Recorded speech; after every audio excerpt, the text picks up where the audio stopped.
안녕하세요. 본지풍과 14번째 진행하겠습니다.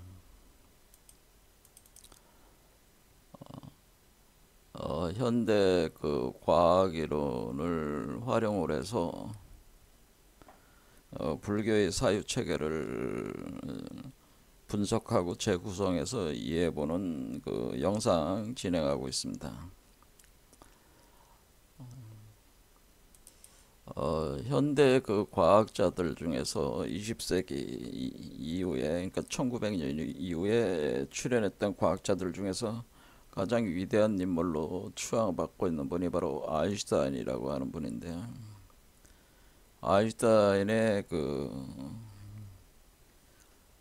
업적 중에 하나가, 그러니까 제일 중요한 업적이죠. 그것은 바로 1915년에 발표한 일방선대성 이론이고, 그 일반선대성 이론은 수학을 동원을 해서 비유클리드, 리만 기하학과 그 미적분 같은 것들을 활용을 해가지고 하나의 그 우주 중력장 방정식으로 해가지고 일방선대성 원리를, 그 일반선대 원리라고 하는 것은 시공간을 보는 새로운 관점, 새로운 이해를 보여준 것이죠. 그 체계를 발표를 하게 된다, 이건다. 그래서 이 우주 중력장 방정식의 등장으로 인해서 특히 뭐냐면은 이 중력이 작용하는 세계 자체가 계층 구조로 볼 때는 일종의 그 거대 세계를 대상으로 하는 거기 때문에 이 중력장 방정식을 이용해서 우주를 연구를 하기 시작한다고 하는 거죠. 여태까지는 우주가 그냥 정적인 우주로만 생각했는데, 아무런 변화가 없는 걸로 생각을 했는데, 우주 중력장 방정식이 등장함으로써 우주에 대한 연구가 계속 진행이 될수록 우주가 굉장히 역동적이라고 하는 것을 파악을 했고, 사실은 우리가 알고 있는 이 시공간이라고 하는 것도 시공간도 원래부터 주어진 것이 아니고, 시공간도 구성된 것이라는 거죠. 그러니까 상대적으로 구성된 것이라고 한 겁니다. 원래 주어진 것이 아니라 그런 겁니다.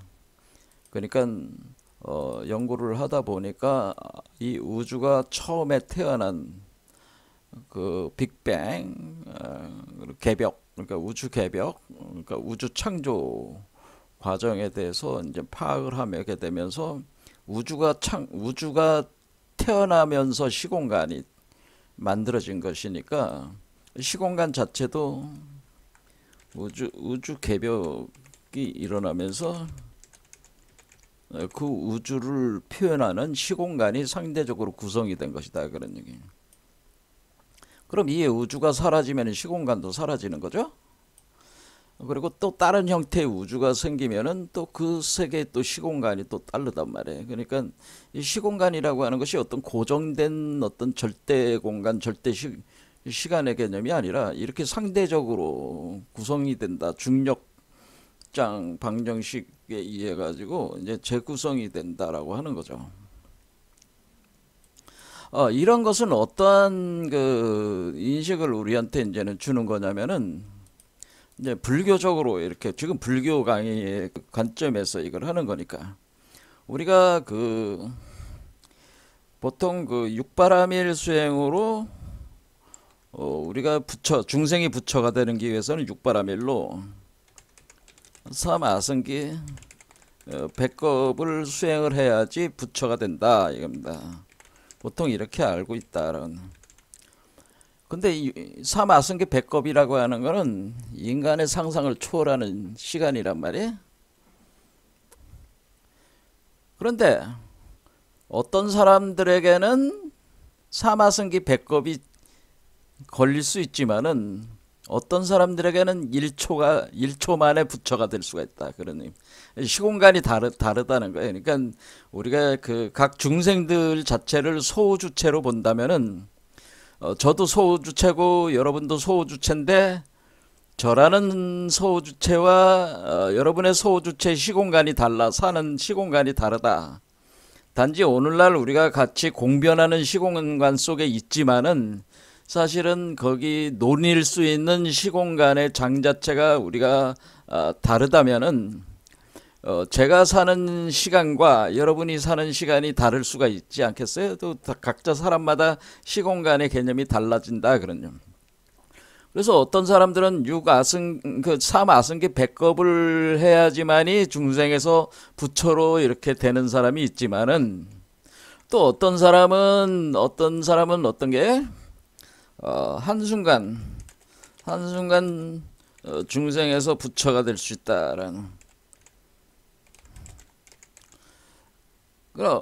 그러니까 사람에 따라 이게 사람에 따라 다르다는 거죠.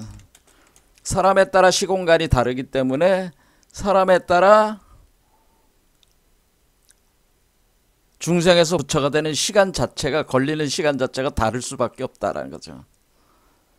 그래서 여기서 바로 뭐라는 게 도노돈수라고 하는 게 나올 수가 있는 거죠. 우리가 도노돈수라고 하는 것은 우리가 도노 점수가 아니고 도노돈수라고 하는 것은 점수적으로 이렇게 단계별로 수행을 해서 가는 게 아니라 한순간에 이 시공간을 그러니까 기존의 사람들의 시공간을 뛰어넘어서 어떤 사람의 시공간은 기존의 시공간의 그 사람들과 비교해서 한순간에 뛰어넘어가는 그 시공간에 들어간 사람들은 거기서 바로 부처가 돼버린다고 하는 겁니다.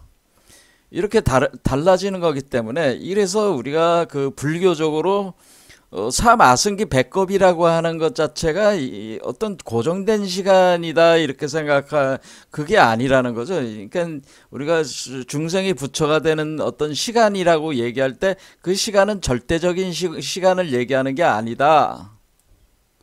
그러니까 중생이 부처가 되는데 걸리는 시간은 고정된 값이 아니다라고 하는 겁니다. 삼아승기 백겁이라고 하는 것은 비유다라고 하는 거예요. 삼아승기 백겁은 비유로 표현한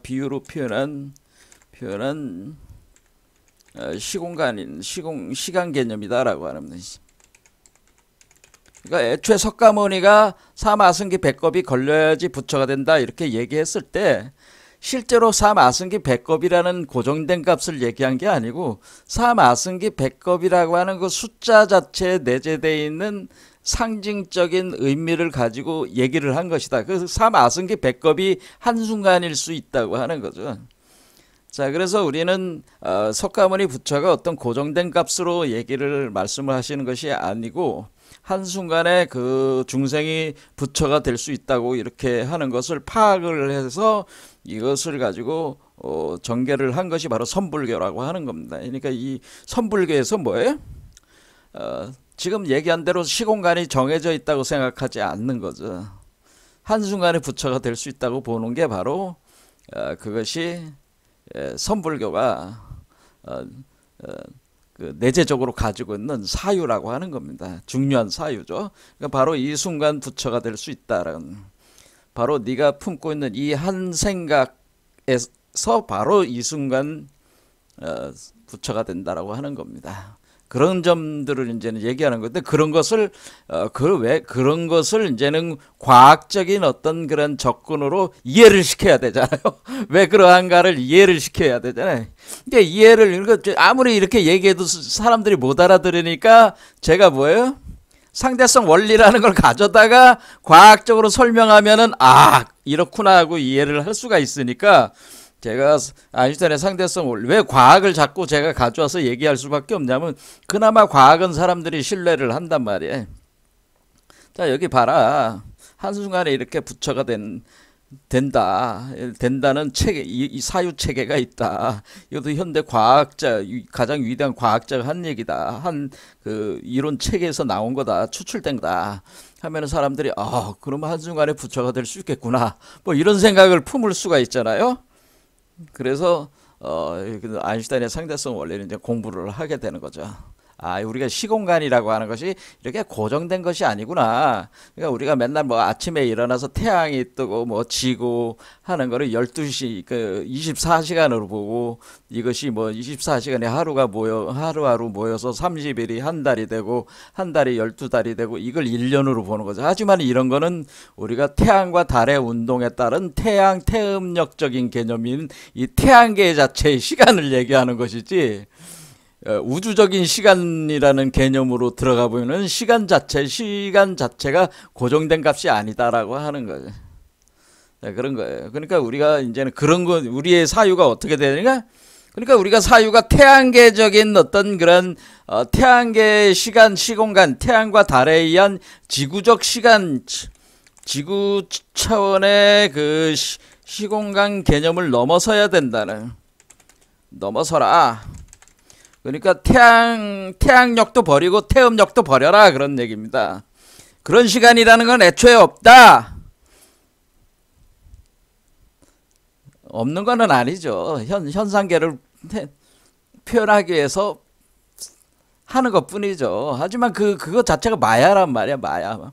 그러니까 이거 자체가 무너지면은 새로운 우주가 생기면 또 새로운 시공간 개념이 되는 거니까 완전히, 그러니까 시공간 개념에 완전한 유연성을 가지라, 그런 말씀이에요. 여러분들한테 드리는 말씀은. 자, 또 엉뚱한 얘기 좀 많이 했습니다. 자, 그러니까 시공간 개념이 이렇게 완전히 달라지는구나. 이게 나중에 이제는 뭐 다음 강의에 하게 될지 모르겠지만, 우리가 여러분들이 인터스텔라라고 하는 그 유명한 그 영화가 있어요. 그 영화를 가지고 제가 해석을 해드리겠지만 거기 시공간에 대해서 아주 정확하게 잘 표현되어 있어요. 그 아인슈타인의 그 일반 상대성 원리에 기초한 시공간 개념이 잘 표현되어 있다. 자, 그래서 우리가 여기서 이제는 그 아인슈타인의 상대성 원리가 이렇게 등장을 하면서 시공간에 대한 상대성이라고 하는 것이 이제 등장을 하고, 그 다음에 두 번째 이제 또 중요한 개념 중에 하나가 바로 블랙홀이라고 하는 거였죠. 블랙홀. 그래서 블랙홀이라고 하는 것이 우리가 중력장에 특이점이 있어가지고 시공간의 왜곡이 엄청나게 일어나면서 특이점으로 모든 것이 빨려 들어가는 그 지점이 있다. 그것을 중력 특이점이라고 하고, 모든 것이 빨려 들어가는 그 경계점을 사건의 지평선이라고 하는데, 그것을 우리가 총체적으로 블랙홀이라고 한다, 그런 얘기예요. 그러면은 그 블랙홀이 회전을 하게 되면은 블랙홀의 그 특이점의 구멍이 열리면서 고리 형태를 가지면서 구멍이 열린다. 그래서 화이트홀이라고 하는 그 반대편, 그러니까 블랙홀이 있으면 모든 게 빨려 들어가면은 빨려 들어간 것이 다시 나오는 데도 있지 않겠습니까? 이거 자연스러운 사유 아니겠어요? 그러니까 그러면 어떤 거치는 문이 있을 것이고, 그게 웜홀이고, 그걸 통해서 들어가서 다른 성간으로 나오는 거야. 다른 세계로 나간다. 그럼 그건 화이트홀이다, 이렇게 되는 거죠. 그러면 블랙홀, 웜홀, 화이트홀이라고 하는 것이 자연스러운 사유로 우리가 생각할 수 있는 것이다, 그거죠. 그래서 그것을 이제는 물리학적으로 이제는 그것을 다 표현을 할 수가 있으니까, 그래서 블랙홀, 웜홀, 화이트홀이라고 하는 개념이 우리가 성립이 된다라고 하는 겁니다. 자, 그러니까 여기로 보면은 여기가 블랙홀이에요. 블랙홀이 태양계의 블랙홀에서 들어가서 여기 베가성의 화이트홀로 나온다. 베가성의 화이트홀로 나오는데 요거를 요 사이를 웜홀이 있으면 바로 나온다. 그러니까 이렇게 이해하면 되죠. 이와 같이 우리가 여기가 태양계에 있는 여기가 태양계에 내가 있는 게 이게 중생이야. 우리 중생이고, 내가 중생이다. 돌을 닦고 있는 중생이다. 근데 중생이 열심히 돌을 닦고 계속 닦아가는 거는 이렇게 가네. 이렇게 쭈루루루루 이렇게 가면은 여기는 부처가 된다네. 이것이 사마성기 배꼽이 오는 길이다. 그런데 공부를 해보니까 이것이 그러니까 사마성기 배꼽이라는 게 이렇게 돌아가는 길에 대해서 얘기를 한 거다. 이게 그렇죠. 이렇게 가는 길이다, 이거죠. 도달은 하겠지만은 사마성기 배꼽이 걸린다는 거예요. 근데 웜홀을 아는 사람은 어떻게 되겠어요? 그러니까 이게 종이 한 장 차이니까 이게 블랙홀과 화이트홀 사이가 종이 한 장이 막고 있는 웜홀이란 말이야. 그 구멍만 뚫으면은 웜홀이라고 하는 자체가 웜홀이라는 말 자체가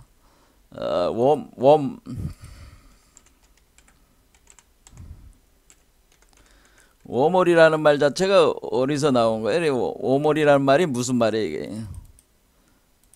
웜이라는 말이 뭐예요?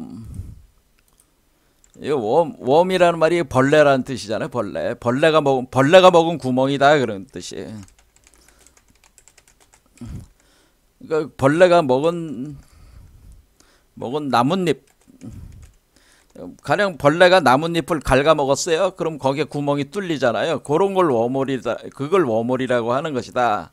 그와 같은 웜홀이다라고 하는 겁니다. 이게 웜홀이라는. 그러면은 벌레가 먹은 구멍은 그거가 같이, 그러니까 우리가 나뭇잎을 갖다가 이쪽 면에 앞면에서 뒷면으로 가려면 이렇게 돌아갔는데 벌레가 돌아갔는데 벌레가 그냥 여길 먹어서 그냥 바로 나올 수가 있다. 그러면은 우리가 사마승기 배꼽이 단 한순간에 이렇게 뚫고 나올 수가 있겠죠. 그래서 이 길을 찾은 거, 이 길을 찾아낸 게 그것이 선불교라고 하는 겁니다. 선불교. 우리가 이게 지금 얘기하고 있는 선불교라고 하는, 우리가 선종, 일초직입 열애지라다. 일초직입 열애지다 라는 거는 1초, 그러니까 1초 한 번에 초월해서 바로 들어간다 이렇게 할 때, 한 번에 초월해서 중생이 바로 부처가 된다고 할 때 그게 선불교에서 주장하는 핵심 사상이니까, 그건 뭐 바로 웜홀을 통과하면 바로 부처다라고 하는 거. 부처의 세계로 간다. 중생의 세계에서 부처의 세계로 바로 구멍을 뚫으면 간다라고 하는 겁니다. 이해가 되시죠? 자, 그래서 우리가 여기에 이렇게 보니까 그럼 우리가 바로 갈 수 있는 그게 있다. 우리의 그 중생이 체험하는 세계는 마야 세계다. 마야 세계라고 하는 것은 시공간, 4차원 시공간 연속체고, 감춰진 6차원의 세계가 있는데, 감춰진 6차원의 세계는 우리 미세한 몸, 소프트 바디 시스템, 아스랄체로 있다. 그러니까 우리 안에 감춰진 몸이 있다고 하는 거예요. 그 감춰진 몸 안에는 바로 블랙홀, 웜홀, 화이트홀 구조가 있다라고 하는 겁니다. 그러면 우리가 감춰진 몸 안에 있는 블랙홀, 웜홀, 화이트홀을 이용을 하면은 사마승기 배꼽을 단 1초 만에 압축시켜 가지고 뛰어넘어갈 수가 있다라고 하는 겁니다. 자, 그래서 우리가 이것을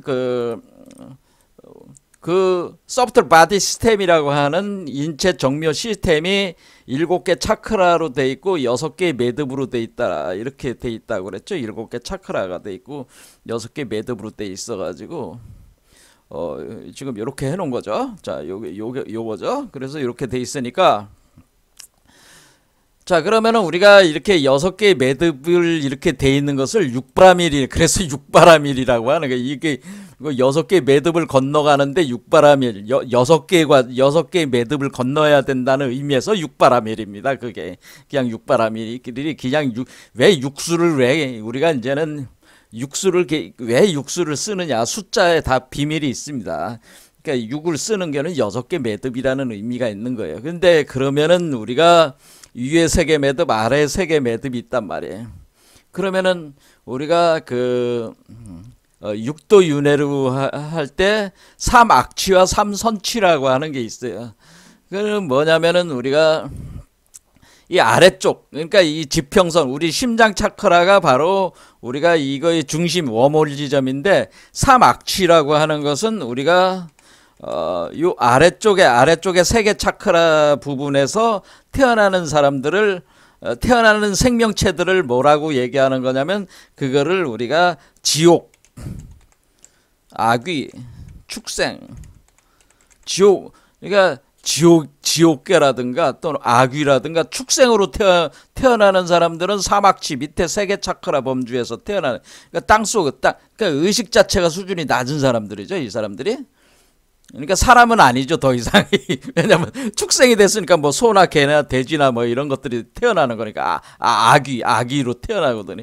아기는 뭐야? 항상 배가 고파서 뭐든지 계속 먹어 치워야지만이 되는 어떤 그런 존재로서 태어나는 거. 사막치라고 하는. 그러니까 워모를 기준으로 해서 사막치가 있고, 그리고 워모를 기준으로 해서 하늘 쪽으로 태어나는 게 삼선치라고 하는 겁니다. 세계의 선한 세계. 그럼 삼선치다 할 때는 우리는 이것은 우리가 인간, 아수라,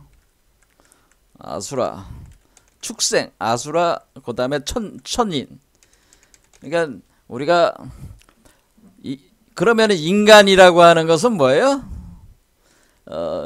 인간이라고 하는 것은 세 번째, 그러니까 지금 우리가 그 세계의 매듭이니까 사실은 4번 심장 차크라까지는 우리가 지옥 악의 축생이고 4번 차크라부터 우리가 나오는 게 인간, 아수라 천인이니까 사실은 인간이라고 하는 인간이라고 하는 그 인간이라고 하는 수준은 어디에 있는 거예요?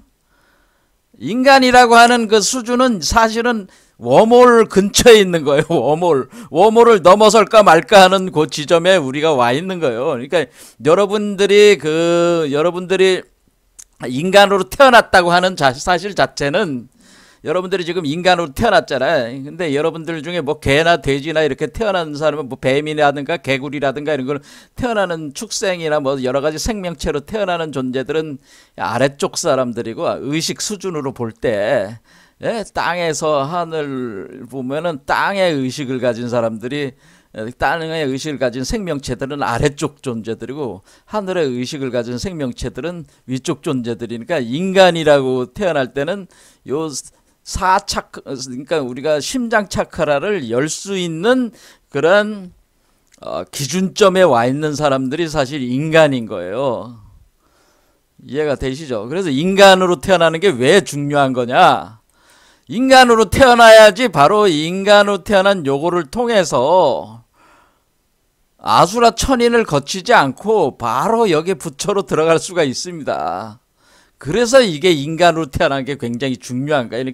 그러니까 우리가 아수라라든가 아수라 신이라든가 천신이라고 해서 하늘에서 사는 신들로 태어난 것보다 인간으로 태어나는 게 더 유리하다고 하는 거예요. 부처가 될 때는. 왜냐면은 요 모든 워몰은 연결이 돼 있기 때문에 요 워몰의 가장 근처에 있는 근처에 있는 생명체들이 인간이란 말이에요. 그리고 이 워몰로 들어가면은 이쪽 워몰로 나온단 말이에요. 대우주의 워몰로 또 나올 수가 있기 때문에 바로 나올 수가 있으니까 인간으로 태어난 것이 복이다 그런 얘기입니다. 그러니까 인간으로 태어났을 때 열심히 도를 닦아야 된다 그런 얘기예요. 자, 그런 얘기입니다. 자, 그러면 우리가 여기서 여기서 이제 블랙홀, 웜홀, 화이트홀이 이렇게 이제는 회전을 하는 거죠. 회전을 하고 있어가지고 그러니까 요게 가운데 이 기둥이라고 그랬죠. 그래서 제가 대나무에 비유를 했잖아요. 대나무에 비유를 해서 우리가 대나무가 60년마다 한 번씩 대나무가 다 죽었다 살아다시 6개의 매듭이 그러니까 7개의 그 차크라에 6개의 매듭 구조로 되어 있는 것이 마치 대나무와 같은 형태를 가지고 있다라고 하는 겁니다. 그래서 대나무 상징이 많이 나온다고 하는 거죠. 근데 여기가 그러니까 여기서 이런 식으로 돼 있으니까 요런 것들을 가장 빠르게 아까 말씀드린 대로 가장 빠르게 가는 방법은 뭐였어요? 워몰을 통해서 가는 게 가장 빠르다고 제가 그랬잖아요. 워몰을. 그러니까 이 얘기는 뭐냐면은 이렇게 보잖아요. 이렇게 보면은 여기가 지금 그러니까 요걸 좀 거꾸로 뒤집어 놔야 되는데 이렇게 자 보면은 여기가 인간이란 말이에요. 여기가 인간이다. 그러면 인간이다 치면은 뭐 이게 좀 방향이 좀 틀린데 뭐 그냥 이렇게 놓는 게 보기가 편하니까 이렇게 아무튼 여기가 밑에가 인간으로 보겠습니다. 자, 그럼 여기가 인간 중생이다. 여기가 밑에를 중생으로 보겠습니다. 이렇게 보고 그러면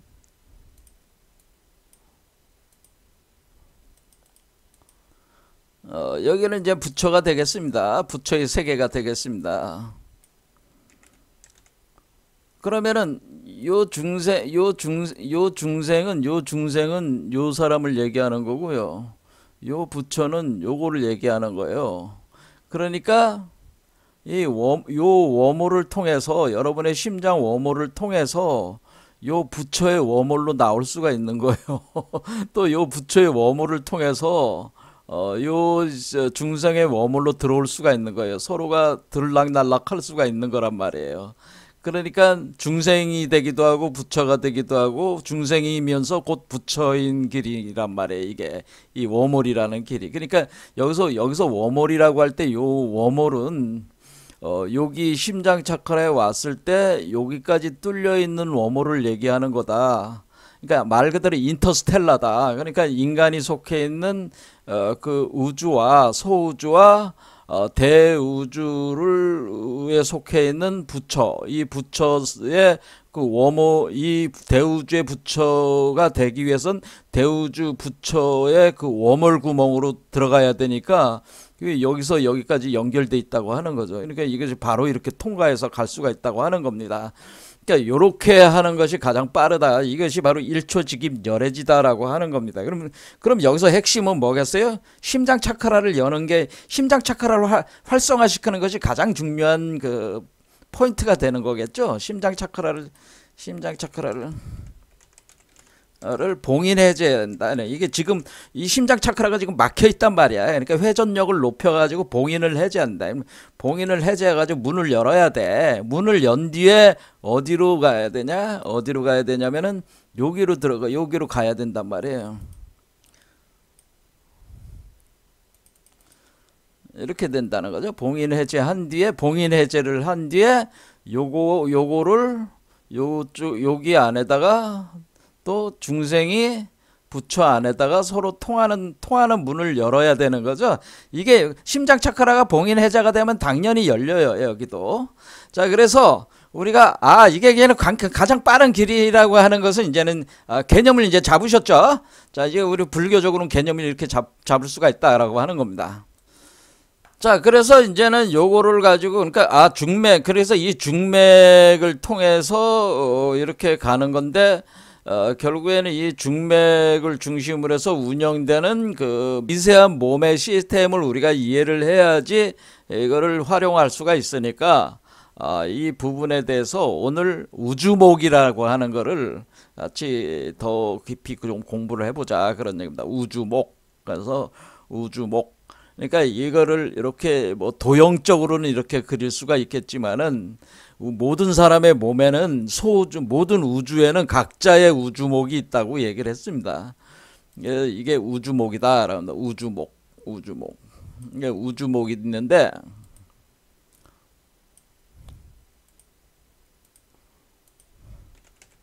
자, 우주목은 우주의 나무라고 하는 뜻인데, 여기가 가운데가 지금 만약에 심장 차크라가 열리면은 워몰이 열린 거니까 블랙홀도 구멍이 있는 거고, 워몰도 구멍이 있는 거고, 화이트홀도 이렇게 구멍이 쭉 있는 거니까 여기가 구멍이 뻥 뚫려 있는 거 아니겠어요? 구멍이 뻥 뚫려 있으니까 이거를 우리가 공이라고 제가 얘기를 했잖아요. 그래서 우리가 그 나가르주나 용수가 얘기하는 공이라고 하는 것이 어떤 그 추상적인 어떤 철학적 관념이 아니고, 실제로 각 우주마다 실제로 각 그 소주체인 중생의 몸속에 감춰져 있는 그 소프트 바디 시스템이라, 정면 몸 시스템, 미세한 몸 시스템이 있는데, 거기에서 작용을 하게 되는 그 구멍 기둥 한 마리 굴 같은, 그러니까 단순히 구멍이 아니고 이건 굴이죠. 그렇죠. 그냥 굴 같은 구멍이란 말이야. 여기서 위에부터 아래까지 뻥 뚫려 있으니까 이 공이라고 하는 것이 중앙에 기둥처럼 돼 있어 가지고 이게 회전을 하고 있다, 그런 얘기를 했잖아요. 그러니까 이 회전을 하면서 가운데 구멍이 뚫려 있으니까, 이 가운데 구멍이 뚫려 있는 나무를 비유를 해서 대나무로 비유를 할 수가 있다, 그런 얘기잖아요. 근데 그런데 이것이 보면은 우리가 두 개의 기운이 이 가운데 그 기둥을 두 개의 나무가 이렇게 서로 꼬여 돌아가면서 이게 만들고 있다라고 하는 거죠. 그래서 이게 이 나무가 우주목이라는 게 있어서 이게 뿌리를 같이 공유를 하는데 나무가 두 개의 나무가 이렇게 꼬여 올라가서 하나는 하나는 양목, 음목, 우리로 따지자면 양목, 음목으로 이렇게 두 개로 돼 있는 거예요. 그러니까 요거로 보면은 이렇게 되면 이게 빨간 게 양목, 요게 음이면은 이렇게 돼 있어 가지고 이게 막 이렇게 회전을 하면 어떻게 돼요? 이렇게 막 이렇게 회전을 하면은 이렇게 두 개가 막 꼬여 올라가는 것처럼 되잖아요. 이렇게 올라갈 때까지. 그렇죠. 이렇게 되는 그런 개념이 있다라고 하는 겁니다. 자, 그러면 양목, 음목이 이렇게 꼬여 올라가는 그 구조다. 그래서 이 우주목이라고 하는 것이 공을 감싸고 있다. 그래서 그 공의 두 개의 나무 속에서 흐르고 있는 그 기운이 있는데 그 기운을 그 공 속에 넣거나 공 속에서 빼오면서 출입을 하면서 하나의 세계를 구성해 나가는 것이다 라고 하는 겁니다. 그래서 이 나무라고 하는 것이 굉장히 중요한 개념이다 라고 하는 겁니다. 자, 그럼 일단은 우리가 이 공이라고 하는 것은 이제는 알았어요. 아, 여기 가운데 저기 구멍 기둥이 있어가지고 여기에 이렇게 있는 거구나. 이렇게 있어가지고 이거를 이제 표현을 할 때 이 두 개의 나무가 이렇게 서로 꼬여들 이렇게 되는 거죠. 이렇게 꼬여서 막 이렇게 돌아가니까 이것을 이렇게 표현한단 말이에요. 자, 이렇게. 그러니까 나무 이렇게 메비우스 띠로 돼 있잖아요. 메비우스 띠. 그런데 이게 잘 보면 이게 뭐예요? 중이잖아요. 중. 한자로 그냥 중자잖아. 그냥 그냥 딱 봐도 그냥 중이잖아요. 자, 이렇게 중이라는 걸 알 수가 있어요. 그래서 그러니까 왜 그 나가라주나가 쓴 책 이름이 나가르주나라는 그 용수가 쓴 책 이름이 저서 이름이 뭐로 돼 있어요? 그지 중론이라 돼. 중론으로 돼 있죠. 그런데 왜 공론으로 안 하고 왜 중론으로 하냐? 왜냐면 공이라고 하면 그냥 뻥 구멍 하나 뚫려 있는 것처럼 생각을 하니까 그게 아니고 구멍이 기둥처럼 돼 있고 양쪽에 양과 음의 두 개의 기운이 이렇게 이걸 표현한 거죠. 이거를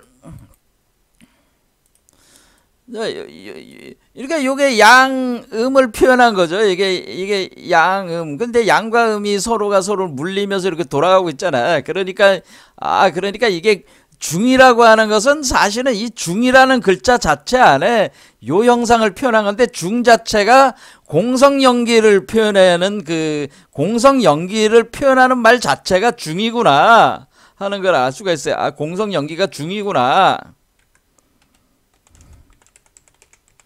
공성연기가 곧 중이다. 중메커니즘이다 라고 하는 것을 알 수. 그래서 중론이라고 하는 거다. 그런데 그러니까 나가르주나 용수라는 사람이 그 제2의 석가모니요, 우리가 대승불교의 아버지, 현재 모든 선불교뿐만 아니라 거의 중국 8대 종파의 각각의 다른 종교, 다른 종파, 그러니까 뭐 교종, 선종 뭐 다 합쳐가지고 8대 종파가 있습니다. 8대 종파의 말대로 종조가 나가르주나 용수거든요. 그리고 티베트 밀교도 그 종조가 나가르주나 용수예요. 그러니까 모든 대승불교의 거의 뭐 대두목이 바로 용수인데 이분이 쓴 책이 중론이라고 하는 게가 사실은 이 중론은 공성연기 구조 전체를 표현한 한자 상형 한자라고 하는 것은 상형 상형화된 한자. 그러니까 그것을 상형화. 그러니까 요거 자체가 중자잖아. 이 가운데 기둥이 있고 이렇게 두 개가 있잖아요. 그러니까 이게 중자구나. 중이라고 하는 것이고 중론이라고 하는 것이고 그리고 나가라주나의 사상을 중간 사상이라고 하는 것이다.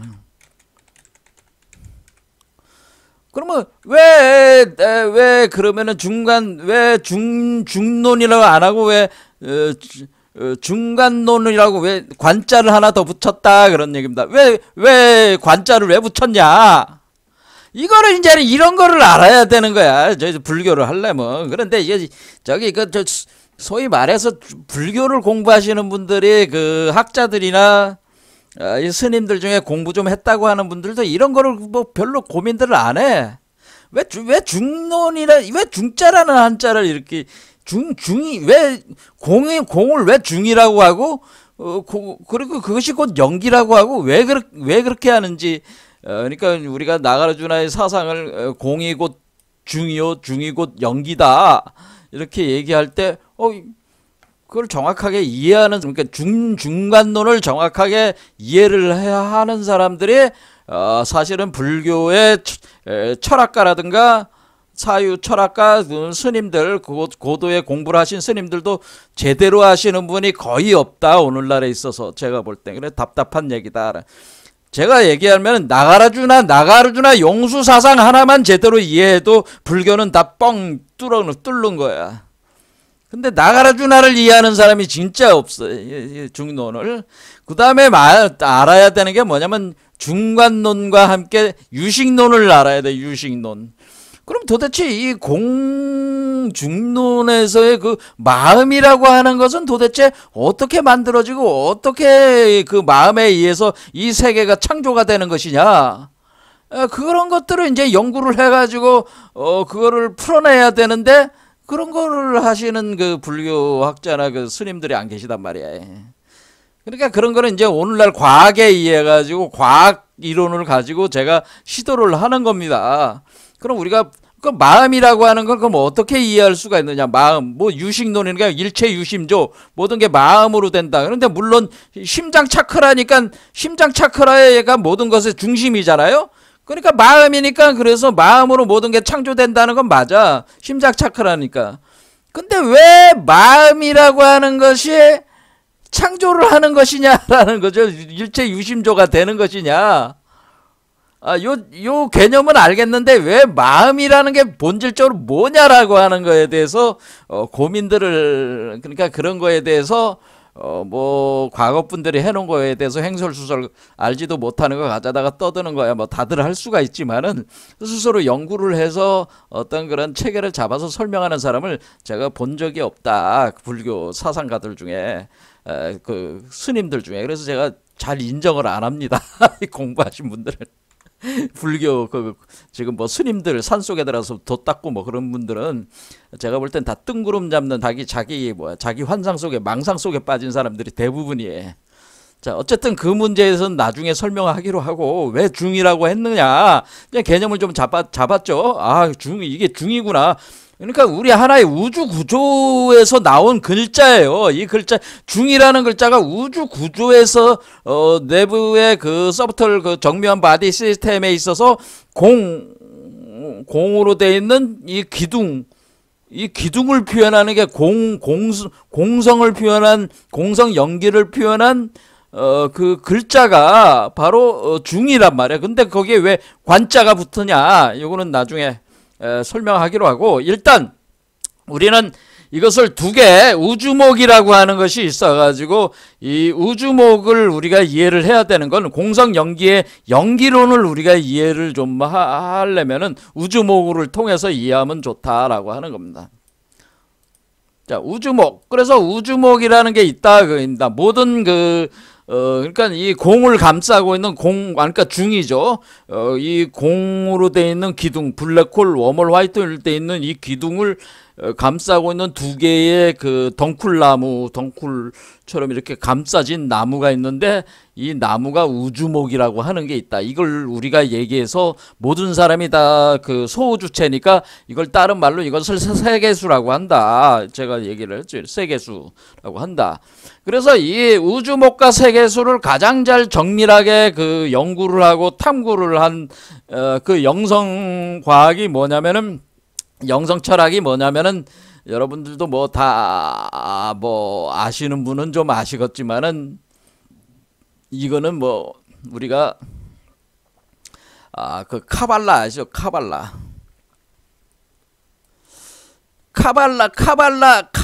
철학. 요게 이제 카발라 그걸 그려놓은 거야. 이 카발라에서 우리가 카발라 철학이 카발라라고 하는 유대 밀교, 카발라라는 유대 밀교가 있는데, 밀교 체계가 있는데, 사실 이 카발라 유대 밀교가 사실 현재 기독교의 뿌리예요. 이게 카발라가.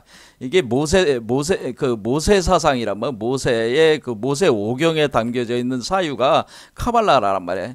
근데 그 모세 오경에 담겨져 있는 그 사유에서 중요한 개념들이 뭐냐면은 바로 세피로트 생명나무에 대한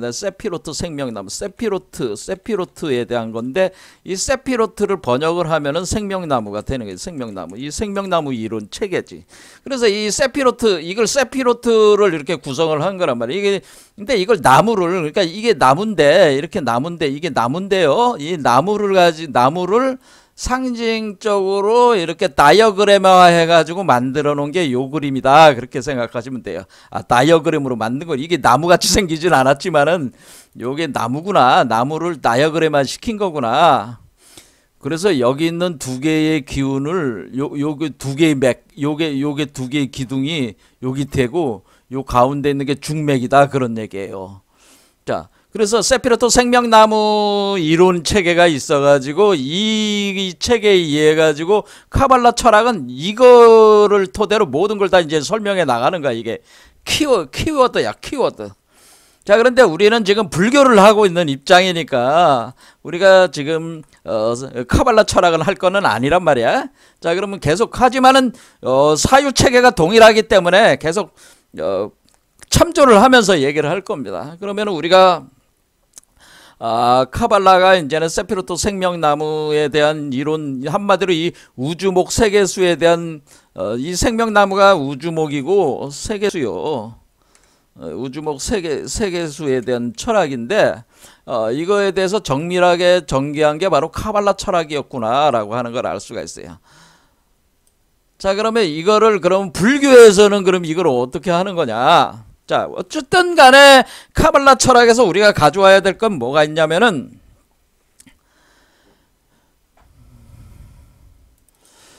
이거는 이제는 기독교라고 하는 것은 이 카발라 철학에 기초를 하고 있는데 카발라 철학의 그 뿌리는 모세오경이고 모세오경의 첫 텍스트가 뭐냐면은 구약의 창세기란 말이야. 창세기에 이 세피로트 생명나무에 대한 이론 거기에 나오는 겁니다. 거기에 보면은 뭐라고 기록돼 있냐면은 그 우리가 에덴 동산이라는 게 있어가지고 에덴 동산이 이쪽에 동방에 에덴 동산이 있어가지고 그 에덴 동산을 만드시고 거기에 만드시고 그렇게 표현돼서 여호와 하나님께서 만드시고 뭐 저는 종교인이 아닙니다. 그러니까 이렇게 하는 거라 종교적인 수사로 이해를 해주시길 바랍니다. 자, 에덴 동산 중앙에 나무를 두 개를 놨는데 중앙에 하나는 뭐냐면은 선악을 알게 하는 지식의 나무를 놨고 또 하나의 나무는 그 생명나무가 있다. 그래서 생명나무라고 하는 것은 선악을 알게 하는 지식의 나무와 함께 같이 있는 나무예요. 그러니까 여기서 그냥 생명나무로 번역하면은 안 된다. 제가 얘기를 했습니다. 이게 생명나무. 왜냐하면 세피로트라고 번역을 하는 게 낫지. 트리 오브 라이프라고 하면 생명만 생명에 대한 것만 표현을 해주니까 이거는 정확한 카발라를 이해하는데 오히려 혼돈을 주고 있다라고 저는 얘기를 해서, 우리가 이게 그냥 이거를 그 세피로타라고 그냥 원 이름을 그냥 쓰는 게 좋다는 거예요. 그럼 세피로트가 그럼 어떻게 구성되어 있냐? 이 두 개의 나무가 꼬여 올라간 거죠. 그러니까 이쪽과 좌측과 우측 이렇게 돼 있듯이 이렇게 좌우에 나무가 이렇게 두 개의 나무가, 하나는 그러니까 요거를 좀 간단하게 쓰면 지식의 나무와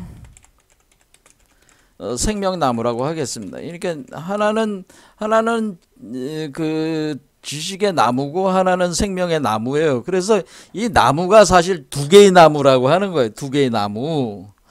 왜 두 개의 나무라는 개념이 중요하냐면은, 불교가 이런 점이 좀 약합니다. 불교 사유가 약한 부분이 바로 이런 부분입니다.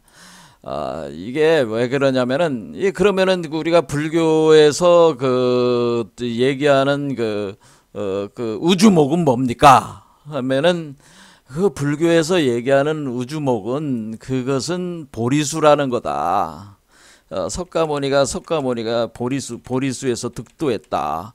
그러니까 석가모니가 자기가 살던 그 카필라성을 떠나가지고 성인노병사의 사람들이 그 고통을 받는 거에, 이 문제를 이제 해결하기 위해서, 인생 최대의 문제를 해결하기 위해서 도를 닦기 위해서 이제는 나왔잖아요. 그 해답을 풀기 위해서. 그런데 석가모니가 한 6년인가 이렇게 수행을 했어요. 석가모니가 수행을 했는데, 온갖 명상 수행, 당인대 힌두교 계통의 여러 가지 명상 수행들을 많이 했고, 그 다음에 고행 수행도 했고 하면서 수행을 한 6년을 했습니다. 6년간 치열한 수행을 했습니다. 근데 6년간 치열한 수행을 했는데 깨닫질 못했어요. 6년 동안을 아주 죽기 살기로 매달렸는데, 그래서 자기가 여태껏 해왔던 그 명상 수행으로는, 이게 소위 말하는 우리가 명상이나 고행으로는 이 성불하기 힘들다는 거를 아주 뼈저리게 느낀 거예요. 이 단순히 명상이나 고행하는 거로는 성불하기 힘들어. 그래서 이제는 이 길은 답이 없는 것 같다.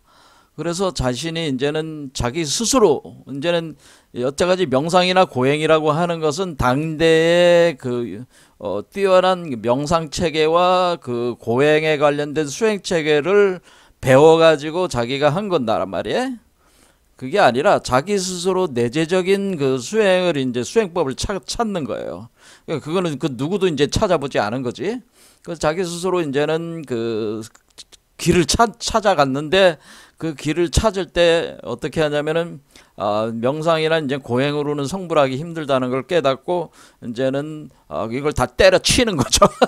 다 때려치는 거니까, 이게 한마디로 주로 이제 고행 수행을 당시에는 집중하고 있었는데, 이걸 때려치고 뭐냐면은, 수자타라는 처녀로부터 우유죽을 얻어먹고 이제 기운을 차린 뒤에, 붓다가야라는 붓다가야의 보리수에 앉아서 삼매, 이것도 명상이긴 명상이죠. 명상이 아닐 수는 없는데, 명상은 명상인데, 명상 과정에서 기존의 명상법이 아니라 새로운 차원의, 그러니까 단순히 유상삼매니 무상삼매의 개념을 넘어선 새로운 차원의 명상 체계야. 여기서 이제 그런 얘기를 제가 다 드릴 수는 없고, 어쨌든 석가모니는 기존의 명상법으로는 우리가 최고의 수준의 의식 수준의 이런 게 비상비비상체에 이르는데 거기까지 가봤지만은, 의식으로는 가봤지만은 그걸로는 득도가 성불한다는 게 불가능하다. 최후의 그거를 관문을 돌파를 못했어요. 고행으로도 돌파를 못했다. 그래서 다시 정신을 차리고 앉아가지고 자신만의 길을 자기 안에서 찾기 시작했는데 그것이 보리수에 앉아서 이제는 선매에 들어가지고 찾았다는 거죠. 찾아냈다는 거예요. 앉아서 찾아냈다.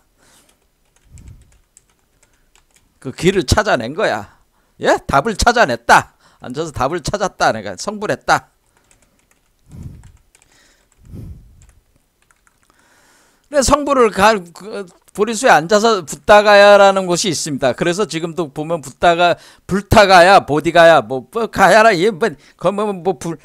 불타가야라고 하기도 하고, 보디가야라고도 하고, 발음이 여러 가지로 하는 거니까요. 붓다가야라고 하기도 하고, 그런데 불타라는 말이 부처라는 뜻이잖아요. 그러니까 이것이 이제 붓다가야라는 땅이 실제로 있었는지 모르겠지만 지금 지도에 보면 있어요. 그 지역이. 거기 가면은 보리수라는 게 있어요. 보리수, 그때 보리수라는 게 있어가지고 보리수에 가가지고 앉아서 성불을 했다는 거야. 그러면은 이거는 역사적 사실이냐? 이것이 이제 역사적 사실이냐? 역사적 사실일 수 있죠. 왜냐면 우리가 수행을 하는데 대부분의 사람들은 실제로 보리수라는 실제 보리수 나무에 앉아가지고 득도를 것이냐? 아니면 하나의 상징이었냐? 라고 하는 거죠. 이런데 우리가 이제 생각을 해봐야 된다는 거죠. 자, 우리는 여기서 실제 역사적인 그런 행위를 했을 수도 있고 안 했을 수도 있지만은 어쨌든 여기 보리수에 앉아가지고 득도를 했다라고 할 때에 이 보리수가 바로 세계수라는 거예요. 사실 세계수. 그러니까 석가모니의 세계수는 뭐가 돼요? 석가모니 부처의 세계수는 보리수다. 그분의 세계수를 특별히 이름을 지어서 보리수다 이렇게 생각하시면 되는 거예요. 그렇죠? 그럼 여러분들이 만약 석가모니 같은 부처의 가르침을 받아서 제자가 돼서 여러분들이 득도를 했다 했을 때는 여러분들도 여러분 안에 있는 세계수로서 보리수에 앉아서 득도를 한 거야. 왜냐하면 모든 사람 속에는 바로 세계수가 있다고 그랬잖아요. 그 이름을 보리수라고 이름을 지은 것이다 라고 하는 겁니다. 실제적인 역사적으로 그렇게 앉아서 했던 그 이름을 차용해 온 거죠. 가져온 것이다 라고 하는 겁니다. 이렇게 보리수라는, 그래서 우리가 어떤 깨달았다, 그러니까 우리가 깨달음이라고 하는 깨달음을 다른 말로 보리다 이렇게 얘기하면 표현한다면, 깨달음을 보리를 얻었다. 그럼 우리가 보리를 얻었다 이런 말을 하고, 우리가 보살이다란 말은 뭐래요? 보리쌀타다. 그러니까 보리쌀타라고 하는 것은 보리를 가지고 있는 중생을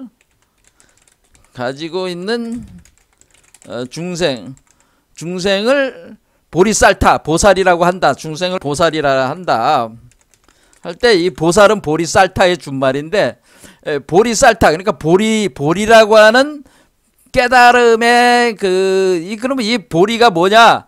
보리는 보리수 나무의 열매가 보리란 말이야.